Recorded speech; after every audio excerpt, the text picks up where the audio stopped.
મિત્રો, રક્ષાબંધન કે દિવાળી જેવા તહેવાર ઉપર કાજુ કતરી તો આપણે ખાતા જ હોઈએ છીએ, પણ આજકાલ બજારની મોટાભાગની મીઠાઈઓમાં ભેળસેળ થતી જ હોય છે. એક તો મોંઘી મીઠાઈ ખરીદી પૈસા પણ બગડે અને સ્વાસ્થ્ય પણ બગડે. એના કરતાં ઘરે જ આ રીતે ચાસણીની ઝંઝટ વગર માત્ર 3 જ સામગ્રીનો ઉપયોગ કરી પરફેક્ટ કાજુ કતરી તમે બનાવી શકો છો, જે બિલકુલ મીઠાઈની દુકાન જેવી જ પણ એકદમ હાઇજેનિક રીતે બને છે. Hello friends, welcome to home food recipes. હું છું ધરિતા. તો ચાલો આજની આ રેસિપી બનાવવાનું શરૂ કરીએ. તો એના માટે અહીંયા મેં 250 ગ્રામ જેટલા કાજુ લીધા છે. આમ તો તમે ટુકડા કાજુ આવે 2 ભાગવાળા, એનો પણ ઉપયોગ કરી શકો છો, પણ આખા કાજુની કાજુ કતરીનો ટેસ્ટ ટુકડાવાળા કાજુ કરતાં વધારે સારો આવે છે. અને કાજુ મોંઘા હોવાથી આપણે એને ફ્રીજમાં કે પછી ફ્રીઝરમાં જ ડબ્બામાં ભરીને સ્ટોર કરતા હોઈએ છીએ. તો કાજુ કતરી બનાવવાના 2 કલાક પહેલાં ફ્રીજમાંથી એને બહાર કાઢી લેવાના છે, પછી જ એનો યુઝ કરીશું. તો હવે આ કાજુ તમને હું કપમાં ભરીને પણ માપીને બતાવી દઉં કે કેટલા થાય છે, જેથી કોઈ કપનું મેઝરમેન્ટ લઈ બનાવવું હોય તો પણ બનાવી શકે. તો અહીં 2 કપની ઉપર થોડા કાજુ થયા છે, એટલે કે 2.25 કપ જેટલા આપણા કાજુ છે. તો હવે આપણે આ કાજુને એક મોટા મિક્સર જારમાં લઈ લેવાના છે. ત્યાર પછી આપણે મિક્સરનું બટન ઊંધું ફેરવીને, એટલે કે પલ્સ મોડ પર એને પીસવાનું છે, જેથી કાજુમાંથી બિલકુલ પણ તેલ છૂટું ના પડે.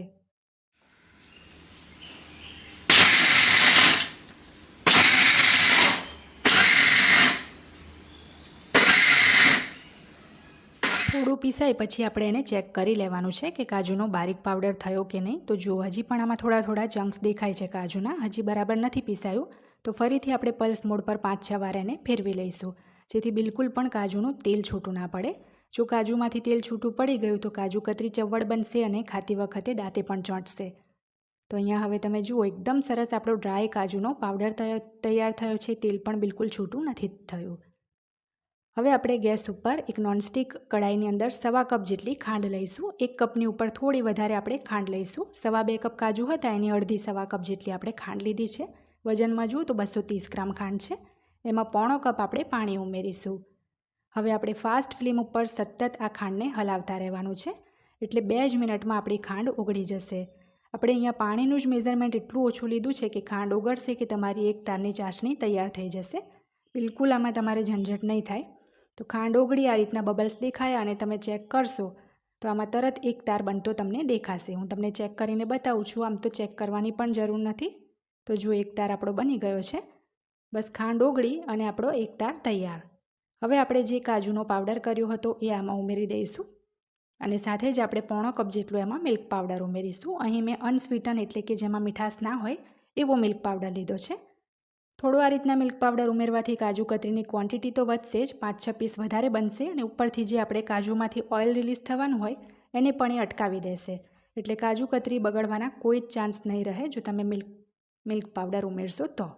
એટલે થોડો મિલ્ક પાવડર એમાં એડ કરી જ દેવાનો છે, અને કન્ટિન્યુઅસ આપણે આને મિક્સ કરીશું. હવે ગેસ આપણે ચાલુ નથી કર્યો, તો હવે આપણે ગેસ પણ ચાલુ કરી દઈએ,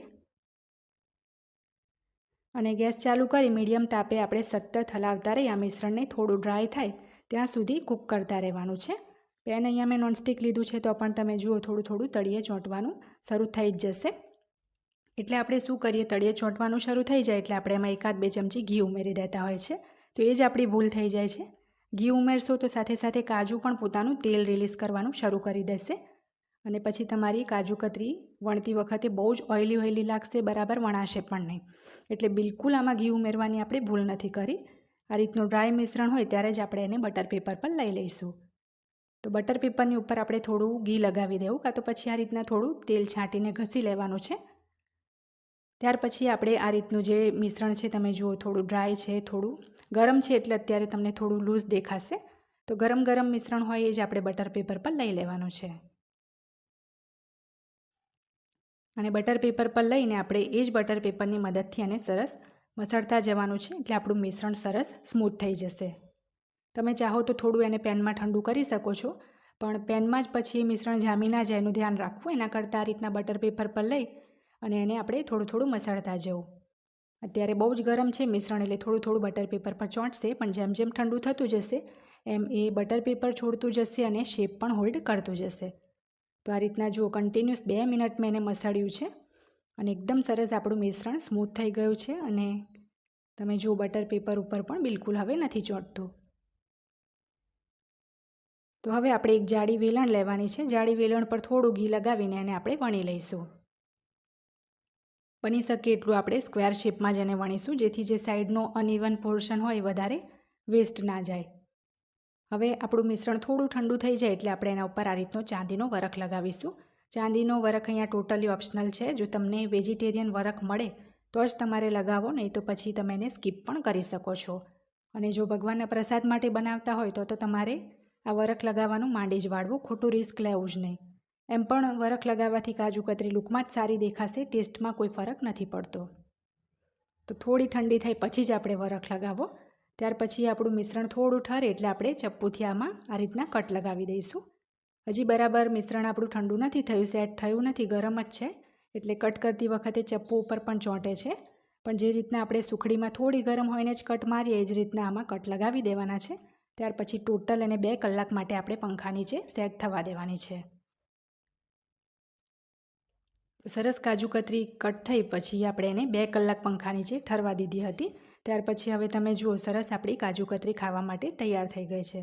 ઠંડી થશે એટલે આપમેળે જ બટર પેપરમાંથી છૂટી થઈ જશે. તો જુઓ, જોઈને કે ખાઈને બિલકુલ પણ કોઈને વિશ્વાસ નહીં થાય કે તમે આટલી પરફેક્ટ કાજુ કતરી ઘરે બનાવી છે. તો આ રક્ષાબંધન કે પછી દિવાળી જેવા તહેવાર ઉપર તમે પણ આ રીતે કાજુ કતરી ઘરે જરૂરથી બનાવજો. ખાલી એક જ ટુકડો તમે ચાખશો ને તો એમ થશે કે ખાયા જ કરીએ, એટલી ટેસ્ટી બની હતી, કોઈને આપવાનું પણ મન નહીં થાય. અને 250 ગ્રામ આપણે કાજુ લીધા હતા, તો 500થી 550 ગ્રામ જેટલી આપણી કાજુ કતરી તૈયાર થઈ હતી, જે બજાર કરતાં તો ઘણી સસ્તી કહી શકાય. અને ઘરે બનાવેલી કાજુ કતરી હોય એટલે આપણે માખી મચ્છર પણ કંઈ ના બેસે એનું પણ ધ્યાન રાખીને જ બનાવતા હોઈએ છીએ, એટલે હાઇજેનિક તો ખરી જ. તો મિત્રો, તમને જો મારી આજની આ કાજુ કતરીની રેસીપી કેવી લાગી એ પણ મને કમેન્ટ બોક્સમાં જરૂર જણાવજો. મારી ફેવરેટ જો કોઈ મીઠાઈ હોય તો એ કાજુ કતરી જ છે. તમારી મનપસંદ મીઠાઈ કઈ છે એ પણ મને જણાવશો તો મને ખૂબ જ આનંદ થશે. તો આ રીતના આ કાજુ કતરી બનાવી તમે એરટાઇટ ડબ્બામાં ભરી ફ્રીજમાં પૂરા 1 મહિના સુધી રાખીને ખાઈ શકો છો. બિલકુલ પણ એ ખરાબ નથી થતી. તો આજની આ રેસીપી જો તમને ગમી હોય તો રેસીપી ટ્રાય જરૂરથી કરજો. કેવી બની એ પણ મને જણાવવાનું ના ભૂલતા. ચેનલને સબસ્ક્રાઈબ કરી પાસે રહેલા બેલ બટનને પણ જરૂરથી દબાવજો, જેથી મારા આવનારા દરેક નવા વિડીયોની નોટિફિકેશન તરત જ તમને મળે.